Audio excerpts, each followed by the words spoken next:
देव आपला पहिला प्रियकर किंवा पहिली प्रियसी असू नाही शकत. माझी तरी नाही का, माझं प्रियशीच लग्न झालंय. मी भाग्यवान आहे तशा अर्थानं. काय देवानं एखाद्या माणसाला मानही द्यायचा, सन्मानही द्यायचा, पैसेही द्यायचे, गुरुही चांगला द्यायचा, कुटुंबही चांगला द्यायचं, पत्नीही चांगलं द्यायचं, देवही चांगला द्यायचा, एवढं सगळं जे सगळं भाग्य माझ्या वाट्याला आहे. इतकं सगळं प्रचंड. आणि आपल्या वाट्याला सेवेचा राजयोग आहे. चिंताच नाही. बोलण्याचा राजयोग, सेवेचा योग राजयोग, राहण्याचा राजयोग, मानाचा राजयोग. जिथं कुठं गेलो तिथं काय आहे, हे सगळ्याचे सगळं आहे. मुद्दा असा आहे, देव आपला पहिला प्रियकर असू नाही शकत. ती जागा आता कुणीतरी इतरांनी घेतलेलं असू शकते. मात्र मी सांगू, देव आपला शेवटचा प्रियकर असला पाहिजे. इथून पुढं काय असेल तर असेल. मीराबाई सारखं मेरो तो गिरधर गोपाल, दुसरा नको हे. मग विषाचा जरी प्याला समोर आला तरी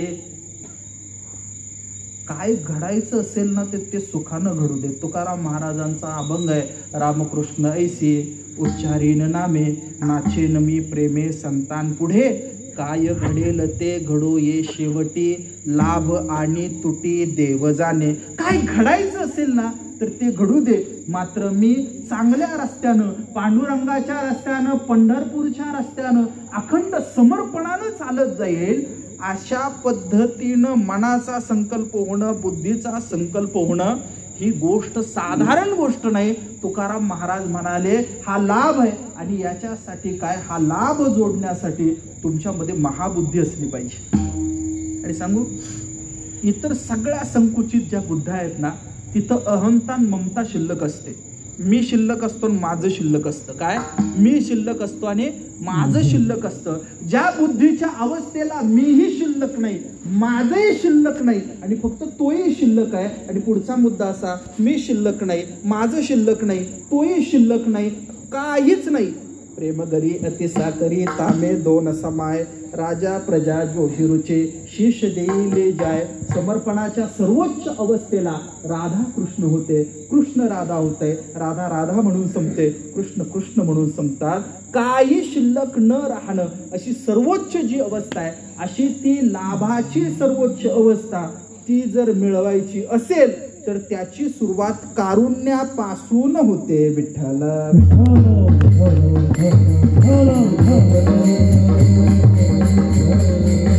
तुमच्या माझ्या वाट्याला, सगळ्यांच्या वाट्याला बुद्धी आलेली आहे, सगळ्यांच्या वाट्याला आलेली आहे. मात्र आपण काही लोक जंगली रमी खेळण्यासाठी वापरतो. बरोबर की नाही? आता संपत दादा दुपारी मला सांगत होते की भारतातला प्रत्येक माणूस, माझ्या सकट प्रत्येक माणूस ॲव्हरेजली 5-5 तास व्हॉट्सॲप, फेसबुक, अमुक तमुक सगळं वापरतो. मीडिया किती. ते फेसबुकचे CEO होते, काय नाव त्यांचं, झुकरबर्ग ना, प्रमुख मालक. एक दिवस विचारलं त्यांना, का हो तुमचा कॉम्पिटिटर कोण वाटतो, स्पर्धक कोण वाटतो, मार्केटमध्ये शत्रू कोण वाटतो? ते म्हणाले की मला माणसांची झोप ही शत्रू वाटते. बापरे, कॉम्पिटिटर कोण आहे? फेसबुकचा कॉम्पिटिटर कोण आहे? झोप आहे. ते म्हणाले की आम्ही जेवढे त्याच्यावर अतिक्रमण करू ना, आम्ही तेवढे श्रीमंत होऊ. तुमची माझी बुद्धी आपण कशासाठी वापरतो याच्यावर विचार केला पाहिजे. दुसऱ्याचा घात करण्यासाठी बुद्धी वापरली तर एक लक्षात ठेवा, विज्ञान असं म्हणतं की हवेत ओढलेली रेष वाया जात नाही. तुम्ही केलेला विचार बंडा तात्या वाया जाईल का? जर आपण चुकीचं करणार असू, जर आपण खड्डा खणणार असू ना इतरांसाठी, लक्षात ठेवा, खणण्यासाठी का असे ना, किमान आपल्याला पहिलं खड्ड्यात उतरावं लागतं. बुद्धी जी आहे ना, ती बुद्धी प्रेमाकडे नेली पाहिजे. बुद्धी कशाकडे नेली पाहिजे? बुद्धी प्रेमाकडे नेली पाहिजे. बुद्धी द्वेषाकडे नका नेऊ, बुद्धी प्रेमाकडे नेऊ. लोक चुकतील. लोक काय, तुम्ही जेवढे शहाणे तेवढे लोक शहाणे नाही, म्हणून तर तुम्ही इथं आहे ना. बरोबर की नाही? लोक चुकतील, लोक चुकू देत. आता आपण प्रेम करणं सोडायचं नाही म्हणजे वारकरी आहे. कोणीतरी असा असेल की जो 100 वेळा दंश करेल, मात्र प्रत्येक वेळी त्या दंश करणाऱ्याला बुडताना वाचवणं म्हणजे वारकरी असणं आहे. एकनाथ महाराज. कोणीतरी थुंकेल 100 वेळा, प्रत्येक वेळी जाऊन गंगेवर स्नान करावं लागेल, मात्र ते थुंकणं सुद्धा प्रसाद म्हणून स्वीकारला पाहिजे. प्रेम केलं पाहिजे. हाणामाऱ्या केल्या तर डोके फुटतात, प्रेम केलं ना तर हृदय बदलतं. विठ्ठल.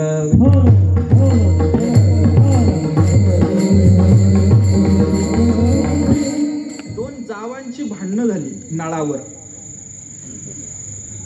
घरातलं भांडण नळावर झालं आणि त्या दोघी समजा अशा त्या बांगड्या मागे सारून आमच्या नगरच्या शब्दामध्ये कचा कचा भांडल्या.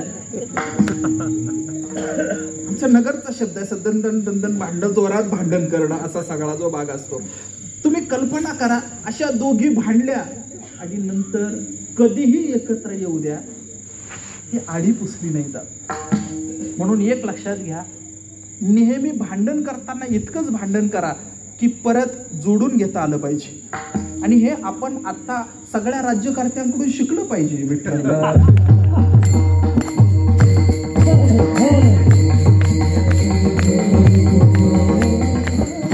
इतकं टाकून बोलू नका एखाद्याला. आणि सांगू, एखादा परत आला ना तर आपणच पहिल्यांदा पाया पडा.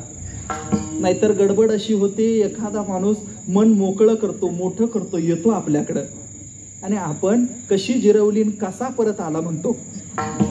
काही नाही, कसं यायला लावलं, कसं यायला लावलं, त्याचाच हात हातात घ्यायचा, त्याला म्हणायचं अरे चूक झाली रे, आणि धाडस नाही ना झालं मिठी मारा. विठ्ठल.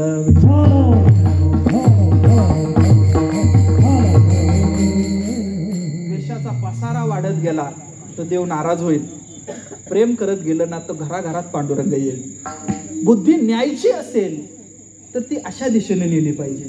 चुकीच्या दिशेने नेणं याला अर्थ नाही. काय ज्ञानेश्वर महाराज म्हणाले, न्यायचीच असेल बुद्धी तर बुद्धीचे वैभव अन्य नाही दुजे, एका केशवराजे सकळ सिद्धी. त्या दिशेनं गेलं पाहिजे, प्रेमाच्या दिशेनं गेलं पाहिजे, सेवेच्या दिशेनं गेलं पाहिजे. काही लोक म्हणतील हा लय शहाणा लागून गेला. काहीच अडचण नाही, काही अडचण नाही. इथं तुकाराम महाराजांना लोकांनी काठीनं मारलं. तू फक्त काकडा करायला जातो म्हणून सर्वांनी तुला संत समजावं, हा मूर्खपणा आहे. आणि सगळ्यात महत्वाची गोष्ट, चांगल्या वागणाऱ्या लोकांनी ठरवलं पाहिजे आपण चांगलं लोकांवर उपकार करण्यासाठी वागत नाही, चांगलं वागायचं असतं म्हणून चांगलं वागायचं असतं. आणि आपल्याकडे छोटा जरी चांगुलपणा असेल तरी सुद्धा तो दिवा कदम भाऊ पेटवत राहिलं पाहिजे सगळ्या ठिकाणी. किंवा छोटा जरी असला, ज्ञानेश्वर महाराज ज्ञानेश्वरीत म्हणाले, दीपकलिका धाकटी.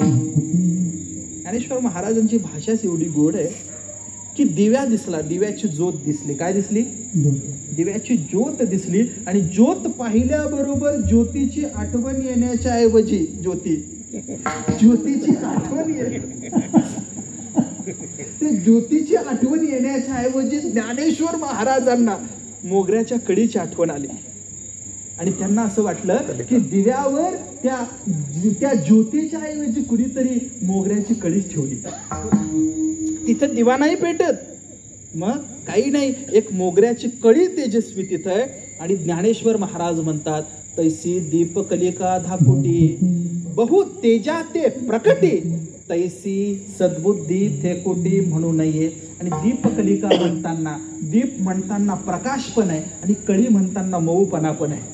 आणि जिथं प्रकाश आणि मऊपणा आहे अशी सद्बुद्धी जर असेल ना तर लोकांना जरी वाटायला ती छोटी वाटत असली तरी सुद्धा